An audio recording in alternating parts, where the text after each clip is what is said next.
Snow-capped mountains and lush green countryside sit side by side in the Cantal region. Today we're driving through the winding roads of the Sian Valley with André Thomas. He's an expert in the heritage of the wider Auvergne area and advises local officials about how the buildings should best be looked after. This is all okay, but there's a crack there. Yes. And earlier I spotted another leak just here. Well, you can see it down there. André's mission is to repair the traditional roofs or the abandoned stone kilns.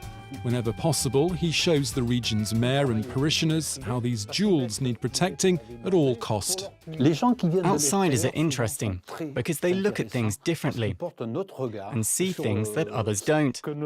Some people here forget they have a bread oven, a fountain, a pretty path, a cross, and so on. The region's crosses are relics of the past that tend to be ignored. There are nearly 3,000 standing at the side of the roads, but few pay them any attention. Aurélie does, though. She's an archaeologist who gives talks about the history of these crosses, which can date back over 1,000 years. On the side facing the road, you normally have Christ. On this one, Christ on the other side. That's because the condemned would make one final prayer before they were hanged. These crosses weren't just about religion, though. They were used as boundary markers or were put up to simply show the way. People couldn't read back then, so the crosses had to be distinctive and easy to understand. When people arrived at this one, they knew they were on royal land. Over the centuries, these monuments have slowly worn away and their stone has crumbled. To make sure they survive in the future, Guylaine is making a detailed list. It's 227. We really need to work on Jesus Christ. You can't make out his face anymore. Outdoor monuments like these withstand different temperatures and conditions, like the frost and the thaw. Modest peasant crosses or works of art, Romanesque, Gothic or modern, made from stone or iron. The crosses of the Cantal tell 10 centuries of history. Further north in the Allier region, the countryside between Ghana and Vichy is peppered with another kind of stone treasure, the traditional dovecote. Stéphane Larzat has spent 2 decades restoring these buildings at risk. I couldn't let this heritage just slip away. Today, 70 or 80 pigeons live in this dovecote.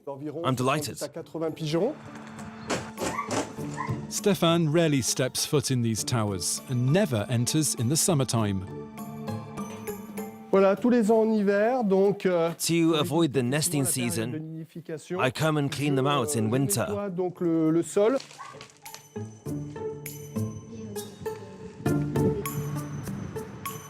Dovecotes like this one used to be a sign of prestige for stately homes. Stéphane hopes to give them back their former shine. As you can see, the floor isn't finished, but at least it's got a roof. This one was really in danger. It was on the verge of collapse. I'm very fond of this heritage. I couldn't stand by and let it disappear. Thanks to Stéphane, the pigeons will be able to spend a cosy winter inside these big rural buildings. The Auvergne is also home to other stone gems, like these weather-beaten bridges. Aurélien is a mountain guide who never tires of admiring them.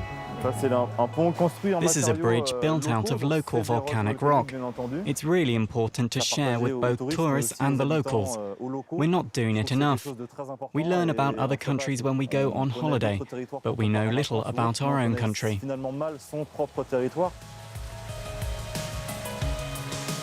Some walk over them.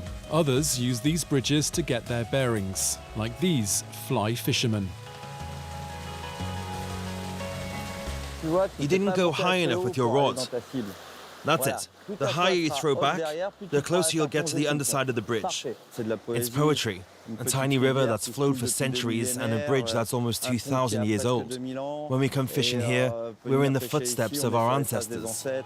For centuries, this Gallo-Roman construction was the only bridge in the valley connecting the mountains to the flatter ground. The whole area is beautiful. You just have to learn to open your eyes and look at what's around you. remembering the past to enjoy the present. That's the key lesson that these relics of the Auvergne teach the region's visitors.